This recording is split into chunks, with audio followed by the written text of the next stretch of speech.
Welcome to Breaking Ties, a new you after divorce. This is your go-to source for practical advice and support for when the divorce process has finished. Join us each weekday for a quick chat where we'll cover a variety of topics related to post-divorce. Together, we'll explore the emotional, financial, and legal aspects of life after divorce and help you find the best path forward for you and your family. Here's your host and Certified Divorce Financial Analyst professional, Mike Fulkerson. Hello and welcome to another episode of Breaking Ties, a new you after divorce. I'm your host, Mike Fulkerson, financial advisor and certified divorce financial analyst professional. And today we're going to talk about, guest blogging. And I know what you're thinking. And it's, what does that have to do with being divorced? Well, it's interesting enough when you think about what guest blogging does for you. And I came up with this topic because my sister asks for guest bloggers for her business when she's going out of town and she's got things to do and she has limited time to actually do any writing of her own. And so she'll ask for guest bloggers, and I get to, be fortunate enough to be one of the people she asks and gets to share some pieces on life. And it got me thinking about, well, how does this fit into the divorce process, and more specifically after you're divorced? And guest blogging is kind of interesting in this regards because our topic just has to be on life.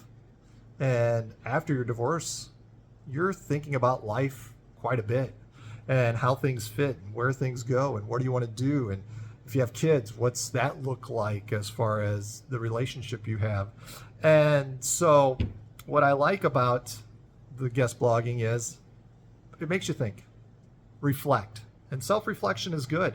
There's a lot of, say, self-care that can come out of a guest blog as you look internally for things and so, to talk about. Now, that doesn't mean you have to journal. Journaling is healthy and is good. Getting things out of your head, clearing your mind, going back and reprocessing them, all good stuff. And it's only going to help you be better in the future and better plan.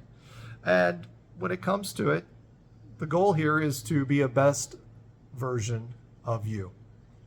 And if you don't self-reflect, you might not get to be the best version of you, because in the end, I think you have to reevaluate from time to time. I think you have to kind of look back and see, is this where I'm the path I want to be on? Maybe I got to shimmy a little. Maybe I got to take a fork to the left instead of to the right of the path to get back to where I want to be as a person and what I want to be doing. I mean, you have control of your whole entire life. You're not sharing it with anybody. You're not necessarily in that space. And if you are, great. And in the end, I still think even if you have a relationship with someone else, doing some self-reflection, journaling, talking through things, figuring things out is all healthy for your state of mind. And whether you have a channel for it or you just keep it secret, it doesn't really matter. I mean, in the end, how you self-reflect, how you have self-care is really up to you and what you like and enjoy doing. Because if you don't like or enjoy it, find a way to have something you like and enjoy that will also allow you to build your brain and thought processes and figure out who you are as a person. So, somewhat of a heavy topic today, but in the end, I think, you'll find that if you give yourself a little time to think and look over things and, just get back to who you are and who you want to be, there's nothing wrong with that. And it's only going to make you stronger in the future. I want to thank you for joining me on this episode of Breaking Ties, a new you after divorce. Should you have any questions, feel free to reach out. I say it all the time, but I mean it. Give me a shout, email, call. Happy to help. That's what I enjoy doing. Divorce is not the end of our story. As you and I already know, it is the start of our next great chapter. And with that, all the best.